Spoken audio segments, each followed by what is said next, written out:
পুরবী আজ খুব খুশি। আজ সে চাকরি পেয়েছে, তাও আবার সরকারি। পুরবীর বাবা অফিস থেকে আসার সময় এক হাঁড়ি রসগোল্লা এনেছে। আর তাছাড়া পুরবীর বাবা তার অফিসের কালিকদেরও মিষ্টি খাইয়েছে। তবে একটা খবর ছিল যেটা পুরবী বলতে পরিবারের সকলের একটু মন খারাপ হয়। খবরটা এই যে সে চাকরি তো পেয়েছে, কিন্তু তার নিজের শহরে নয়, সেটা পেয়েছে মুর্শিদাবাদের শেষে এক গ্রামে।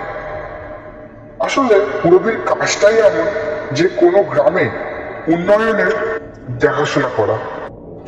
তাও সবাই মানিয়ে নিল। পরশু রাতে পুরবীর ট্রেন। তারপর ওখানকার গ্রামের পঞ্চায়েত গাড়ি পাঠাবে মুর্শিদাবাদ স্টেশনে। ওই গাড়ি করে পুরবী তার অফিস এবং তার সরকারি কোয়ার্টারে যাবে। ঠিক হলো পুরবীর সাথে তার বাবা যাবে।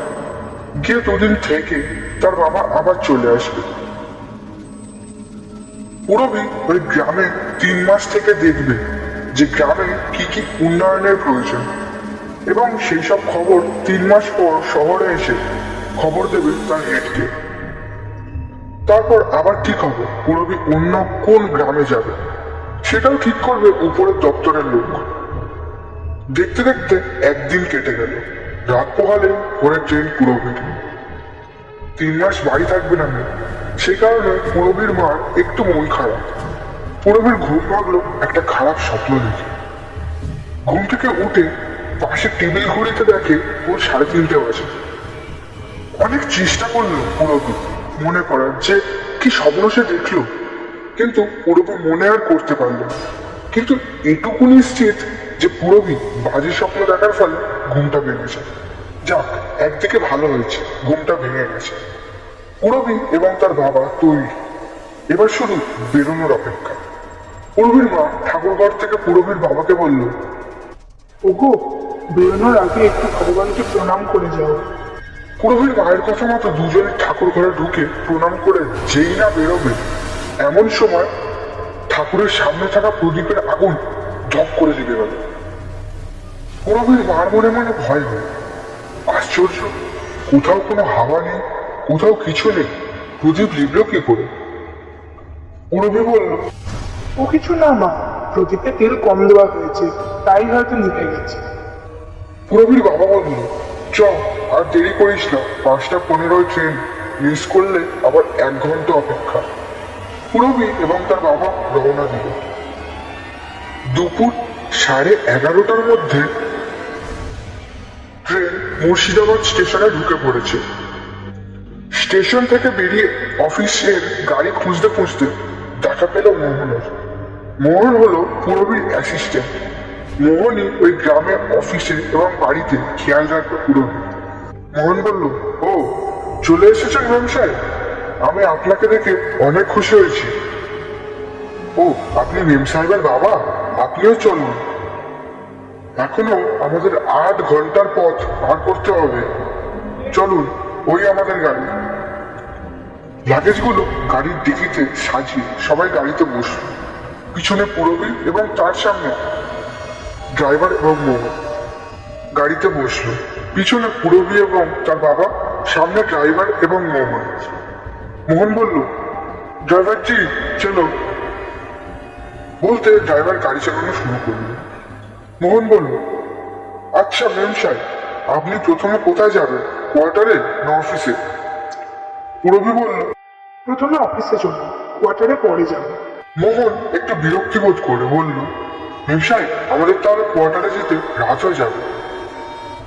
পুরবী বলল, তো কি হয়েছে, আপনি চলে যাবেন নাকি? মোহন বলল, না না ম্যাম স্যার, যতদিন এইখানে থাকবেন ততদিন আমি এবং এই গাড়ি আপনার সঙ্গেই থাকবে। প্রথমে গাড়ি মোটা চওড়া রাস্তা দিয়ে ছুটছিল। এখন কেমন রাস্তা ছোট হয়ে গেছে, চারিদিকে জঙ্গল আর 2-4টে টালির বাড়ি। মোহন বলল, এই এলাকা থেকে আপনার দায়িত্ব শুরু মেম সাহেব। কিছুক্ষণ পর রাস্তা আরো খারাপ হয়ে গেল। মাটির রাস্তা, গাড়ি রীতিমতো নাচছে। পুরবী তার বাবাকে বলছে, বুঝলে বাবা, আমাকে এই গ্রামে অনেক কাজ করতে হবে। যা রাস্তার চিরি, এই গ্রামের লোকেরা ঠিকঠাক জল পায় কিনা সন্দেহ হয়েছে। গাড়ি থামলো একটা চারতলা বাড়ির সামনে। মোহন বলল, মেম সাহেব, এটা আপনার অফিস, আপনি চলেন ভিতরে। লাগেজ গাড়িতে থাক, আমার কোয়ার্টারে যেতে হবে। পুরবী তার বাবাকে নিয়ে অফিসে ঢুকলে সবাই পুরবীকে দেখে একটু খুশি হলো। অনেকে কাজ করছে এখানে। এটা হলো এই গ্রামের পঞ্চায়েত অফিস। পুরবী পঞ্চায়েত প্রধানের কাছে প্রথমে গেল। পঞ্চায়েত প্রধান পুরবীকে দেখে বলতে শুরু করলো, আরে ম্যাডাম, আসুন আসুন, কি খাবেন বলুন। আরে স্যার, আপনিও আসুন, কি খাবেন আপনারা? রাস্তায় কোনো অসুবিধা হয়নি তো? পুরবীর বাবা বলল, না না, আপনি তো ব্যস্ত হবেন না, আমরা ঠিক আছে। পুরবী বলল, আচ্ছা, তাহলে আমি কাল থেকে কাজে আসবো, আজ তাহলে আসি। পঞ্চায়েত প্রধান বলল, হ্যাঁ ম্যাডাম আসুন, কিন্তু দেখবেন কাল থেকে কাজ করতে করতে যেন রাগ বেশি না হয়। পুরবী বলল, কেন, কোনো অসুবিধা আছে নাকি? এই গ্রামে ঢোকার সময় দেখলাম অনেক কাজ বাকি আছে, সেগুলো করতে হয়তো আমার একটু সময় লাগবে। এসব কথাবার্তা করতে করতে সন্ধ্যা হয়ে এলো। অফিস থেকে বেরিয়ে গাড়িতে উঠে আবার যাত্রা শুরু করলো কোয়ার্টারের উদ্দেশ্যে। মন বলল, তা মেম সাহেব, কেমন লাগলো অফিস? পুরবী বলল, ভালো, কিন্তু পঞ্চায়েত প্রধান বললো কাজ করতে করতে যেন বেশি রাত না করি। কেন বলতে পারবেন? মোহন বলল, না মানে ইয়ে, অফিস আর কোয়ার্টারের মাঝে একটা মুসলমানদের কবরস্থান পড়ে, সেটা রাতে খারাপ, আর ওই কবরস্থানের পাশ দিয়ে আমাদের যেতে হয়। মোহনের কথা শেষ না হতে হতে ড্রাইভার বলে উঠল, হাঞ্জি ম্যাডাম, চেষ্টা করবেন যাতে জলদি কাজ খতম করা যায়। আমি ওই রাস্তায় রাতে গাড়ি চালিয়েছি বহুতবার, ওই রাস্তা রাতে ভালো না। পূর্বী বলল, বাবা, আমি কোয়ার্টারে নামার পর মোহনদাকে বলে দেবো তোমাকে স্টেশনে দিয়ে আসতে, তুমি বাড়ি চলে যাও। পূরবীর বাবা বলল, কিন্তু পূরবী বলল, কোনো কিন্তু নয়, যেটা বললাম সেটাই করো। মোহনদা, আপনি আমাকে কোয়ার্টারে নামিয়ে বাবাকে স্টেশনে দিয়ে আসবেন, ঠিক আছে? মোহন বলল, আচ্ছা মেম সাহেব। দেখতে দেখতে চলে এলো সেই কবরস্থান। বেশ অনেক বড় এলাকা জুড়ে সেই কবরস্থান। পূরবীর মনে হলো এই কবরস্থান সে আগেও দেখেছে, কিন্তু শুধু কিছুক্ষণের জন্য তাদের চোখের সামনে ওই কবরস্থান ছিল, কারণ ওই রাস্তায় ড্রাইভার প্রচুর জোরে গাড়ি চালিয়েছে। পূরবীর কথা মতো পূরবী কোয়ার্টারে লাফ দিয়ে বাবাকে গাড়িতে করে পাঠিয়ে দিল স্টেশনে। পূরবী তার মাকে ফোন করে সব কথা বললো আজকে। এটা বললো পূরবী তার বাবাকে বাড়ি পাঠিয়ে দিয়েছে। অনেকক্ষণ কথা বলার পর মোহন চলে এলো পূরবীর বাবাকে স্টেশনে ছেড়ে। মোহন বলল, কি মেম স্যার, আপনি এখনো ভিতরে ঢোকেননি? কি করে ঢুকবো? আমি কি জানি কোথায় কি আছে? কোয়ার্টারটা ছিল দুতলা। পূরবী উপরের তলায় থাকবে আর ড্রাইভার এবং মোহন নিচের থাকবে। সব ঠিকঠাকই ছিল, সবাই ঘুমিয়ে পড়েছে। মাঝরাতে পূরবের ঘুম ভেঙে গেছে একটি ভয়ানক স্বপ্ন দেখার ফলে। স্বপ্নতে পূরবী দেখেছে সে ওই কবরস্থানের মাঝখানে বসে আছে। দেখি তার পাশে একটা লোক বসে আছে। এইটুকু দেখার পর তার ঘুম ভেঙে গেছে। সে একটু জল খেয়ে যেই না শুতে যাবে, এমন সময় তার মনে পড়লো, আরে, এই একই স্বপ্ন আমি আগের দিন রাতে দেখেছিলাম না? আর সেই লোকটাও বসেছিল আমার পাশে। এসব ভাবতে ভাবতে সে কখন ঘুমিয়ে পড়েছে সে জানে না। সকালে উঠে পূরবী মোহনকে বলছে, মোহনদা, আমার ডিউটি কটা থেকে শুরু হবে? মোহন বলল, আগে ওই 11টা থেকে বিকেল 5টা পর্যন্ত। ও আচ্ছা, এখন তাহলে 8টা বাজে। আপনি আর ড্রাইভার রেডি হয়ে যান, আমরা 10টার সময় বেরোবো। মোহন বলল, ঠিক আছে ম্যাম সাহেব। 10টার মধ্যে পূরবী বেরিয়ে পড়ল অফিসের উদ্দেশ্যে। কবরস্থানের পাশ দিয়ে গাড়ি যাওয়ার সময় পূরবী সেই লোকটিকে আবার দেখলো কবরস্থানের ভিতরে। পূরবী মনে মনে বলল, বাবা, এই লোকটিকে আমি দুবার স্বপ্নে দেখলাম, আবার বাস্তবেও দেখলাম। আমি বুঝতে পারছি না কি হচ্ছে আমার সাথে। আমার মনের ভুল কিনা কি জানি। পূরবী অফিস পৌঁছে গেল। অফিস শেষ করে বাড়ি ফেরার পালা। অফিস থেকে বাইরে এসে দেখে মোহন আছে, কিন্তু গাড়ি নেই। পূরবী জিজ্ঞেস করলো, মোহনদা, গাড়ি কোথায়? মোহন বলল, মেম সাহেব গাড়ির তেল শেষ হয়ে যাবে যাবে ভাব, তাই আমি পাঠিয়েছি তেল ভরাতে, কিন্তু কি জানি বাপু এখনো আসছে না কেন। পুরবী বলল, তা কোথায় পেট্রোল পাম্পটা? মোহন বলল, আগে মেম সাহেব ওটা হাইওয়ের পাশে। পুরবী বলল, আচ্ছা ঠিক আছে, আমি হেঁটে চলে যাচ্ছি। আর এখন কিছুটা আলো আছে আকাশে, এখন হাঁটা শুরু করলে সন্ধ্যের আগে কোয়ার্টারে পৌঁছে যাও। মোহন বলল, না না মেম সাহেব, ওই কবরস্থান টপকাতে আপনার সন্ধে হয়ে যাবে, আপনি অপেক্ষা করুন, ওই জায়গাটা ভালো না। কে শুনে কার কথা, পুরবী হাঁটা শুরু করল।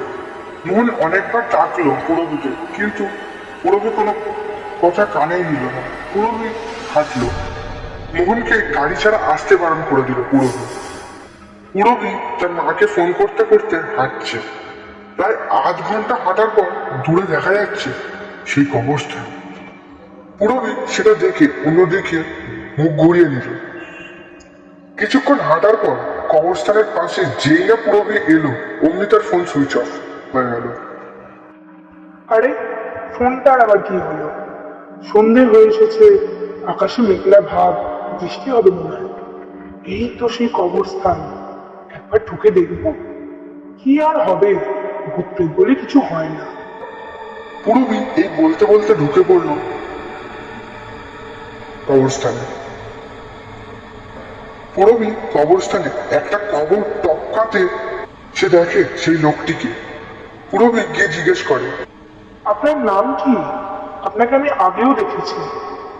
সেই লোকটার কোনো উত্তর পেল না পুরবী। লোকটি এখনো মুখ দেখতে পায়নি পুরবী, স্বপ্নে দূর থেকে মুখ দেখেছে, কিন্তু অস্পষ্ট ভাবে। পুরবী বলল, আপনি শুনতে পাচ্ছেন আমি কিছু বলছি আপনাকে? এদিকে মোহন অনেকক্ষণ অপেক্ষা করার পর গাড়ি এলো। মোহন জানায় তাই ড্রাইভারকে বললো, কারণ পুরবী একা গেছে। দ্রুত মোহন গাড়ি নিয়ে কবরস্থানের পাশে এলো। না, মেম সাহেব মনে হয় কোয়ার্টারে ঢুকে গেছে। এই ভেবে সেও কোয়ার্টারে চলে গেল, কারণ কবরস্থানে পুরবীকে দেখতে পায়নি মোহন। গিয়ে প্রথমে মোহন পুরবীর ঘরে গেল। মেম সাহেব, মেম সাহেব, আপনি এসেছেন? ঘরের ভিতর থেকে আওয়াজ এলো। এসেছি। পুরবীর আওয়াজ একটু অন্যরকমের লাগলো মোহনের। মোহন ভাবলো এতটা পথ হেঁটে এসেছে, তাই হয়তো একটু রাগ হয়েছে মেম সাহেব। কিন্তু এর পিছনে অন্য কারণ আছে, এটা তো মোহন জানে না। রাত 8টার সময় কোয়ার্টারে রান্নার মাসি মোহনকে এসে বলে, পুরবী দিদিমণি কি খাবে, কিছু বলেছে আপনাকে? অনেকবার ডাকলাম দিদিমণিকে, দরজাও চাপলাম, কিন্তু কোনো উত্তর পাইনি। মোহন বলল, আচ্ছা আপনি একটু ডিম কষান আর ভাত করুন, তাতেই চলে যাবে। তারপর মোহন ভাবতে লাগলো, কি হলো মেম সাহেব, এত রাগ হলো যে কথা বলছে না। রাতে খাবার খাওয়ার সময় আরেক ব্যাঘাত। রান্নার মাসি মোহনকে এসে খবর দিল পুরবী নাকি ফ্রিজের কাঁচা মাংস খেতে চায়, ডিম ভাত নয়। মোহন উপরে গিয়ে দেখে, এ কি, খাবার টেবিলের ওপর পুরবী বামন হয়ে বসে আছে আর বলছে।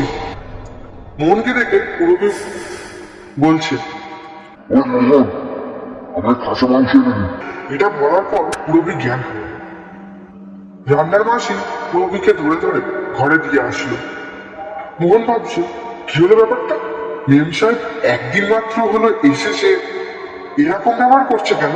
আমি এক কাজ করি, মেম সাহেবের বাবাকে ফোন করি। এরপর মোহন পুরবীর সব আচরণের কথা পুরবীর বাবাকে বলল।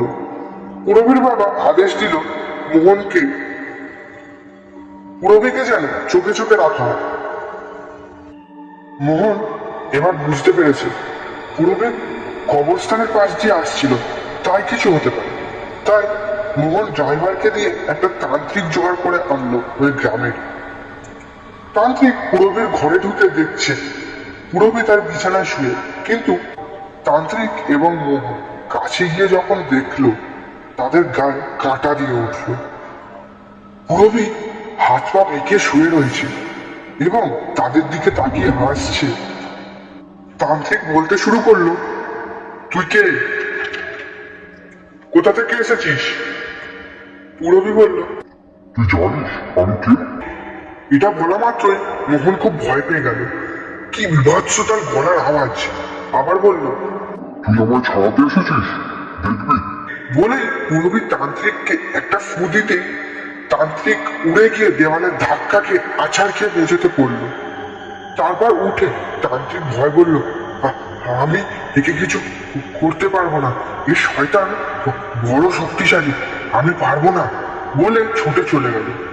এদিকে মোহন কি করবে সেটা ভাবতে ভাবতে ঘরের বাইরে এসে দরজা বন্ধ করে দিল। কিছুক্ষণ পর পুরবীর বাবা এসে হাজির। কোথায় পুরবী? পুরবী! মোহন বলল, চলেন তাড়াতাড়ি, চলেন, মেম সাহেবকে ভূতে ধরেছে বাবু, চলেন। পুরবীর ঘরের দরজা খুলে আস্তে আস্তে ঢুকলো মোহন ও পুরবীর বাবা। এ কি, পুরবী বিছানায় নেই, তবে কোথায়? সঙ্গে সঙ্গে পুরবীর বাবার চোখ পড়ল দরজার পিছনে দেওয়ালের কোণে। এ কি, পুরবী দেওয়ালের দিকে মুখ ফিরে বসে আছে, আর তার হাত দুটো পিছনে টেনে ধরে আছে। হঠাৎ পুরবী বলে উঠল, বাবা, তুমি এসেছো? আমার খুব কষ্ট হচ্ছে বাবা, কে আমাকে বাঁচতে দেবে না। পুরবীর বাবা ট্রেনে পুরবীর কাছে আসছে এমন সময় পুরবী মাকড়সার মতো দেওয়ালে বেয়ে উপরে উঠে গেল আর বলছে, আমি একে ছাড়বো না, অনেকদিন পর তাজা রক্ত পাচ্ছি। এই দৃশ্য দেখে পুরবীর বাবা এবং মোহন দৌড়ে ঘরের বাইরে এসে দরজা আটকে দিল। এ কি দেখলো মোহন এবং পুরবীর বাবা? পুরবীর বাবা মোহনকে জিজ্ঞেস করলো, কোনো তান্ত্রিক ডাকা হয়েছে? মোহন বলল, তান্ত্রিক এসে ভয় পেয়ে চলে গেছে বাবু, আমি কি করব বুঝতেই পারছি না, আমি কত করে বারণ করলাম, হেঁটে যাবেননি, হেঁটে যাবেননি, শুনলই না আমার কথা। সেই সময় পুরবীর ঘরের দরজা খুলে গেল আর পুরবী দৌড় মারলো রান্নাঘরের দিকে। কি ভয়ানক দৃশ্য!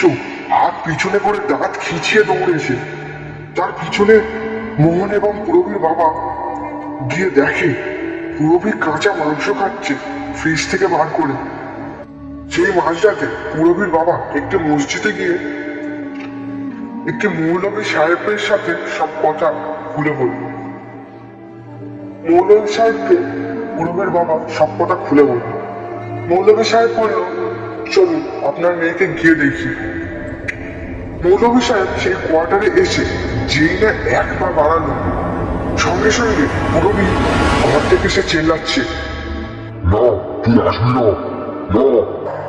সেই মৌলবী সাহেব ঢুকে যেই পুরবীর কাছে গেল, অমনি অলৌকিক ভাবে পুরবী হাওয়ায় উঠতে লাগলো আর জোরে জোরে চিল্লাতে লাগলো। সেই মৌলবী সাহেব পুরবীর পা ধরে টেনে নিচে মেঝেতে ফেলে দিল। মৌলবী সাহেব বলতে শুরু করলো, বল, কেন একে কষ্ট দিচ্ছিস বল। পুরবী সেই হিংস্র গলায় বলতে শুরু করলো, আমি এই কবরস্থানে থাকি, এই মেয়েটা আমার সাথে কথা বলতে এসেছিল। মৌলবী সাহেব বলল, ভুল বলছিস তুই, তুই ওকে তোর মায়ায় জড়িয়েছিস, ও শুধু ওর কাজ করছিল, তুই ওকে তোর স্বপ্ন দেখিয়েছিস, তোর প্রতি ওর টান বাড়িয়েছিস, তুই ওকে ছাড়, না হলে আল্লাহ কসম তোকে জ্বালিয়ে পুড়িয়ে ছাড়খাড় করে দেবো। পুরবী বলল, ঠিক আছে, যাচ্ছি যাচ্ছি। পুরোহিত বলল, কি করে বুঝবো তুই চলে গিয়েছিস? পুরবী বলল, আমি যাওয়ার আগে কোয়ার্টারের পাশের আম গাছের নিচে এই মেয়েটাকে ফেলে একটা গাছের ডাল ভেঙে চলে যাবে। সেই মুহূর্তে পুরবী ছুটলো সেই গাছের দিকে, সবাই ছুটলো তার পিছনে। আম গাছের কাছে আসতে আছাড় খেয়ে পড়লো পুরবী। তার সঙ্গে সঙ্গে গাছের ঢাল ভাঙার সজোরে শব্দ হয়ে সব শান্ত হয়ে গেল। মৌলভী সাহেব বলল, যাও, পুরবীকে নিয়ে এসো। পুরবীর জ্ঞান ফিরে এলো কিছুক্ষণের মধ্যে। সবাই যখন কোয়ার্টারে ঢুকবে এমন সময় ড্রাইভারের ঘর থেকে কিছু ঠোকার আওয়াজ আসছে।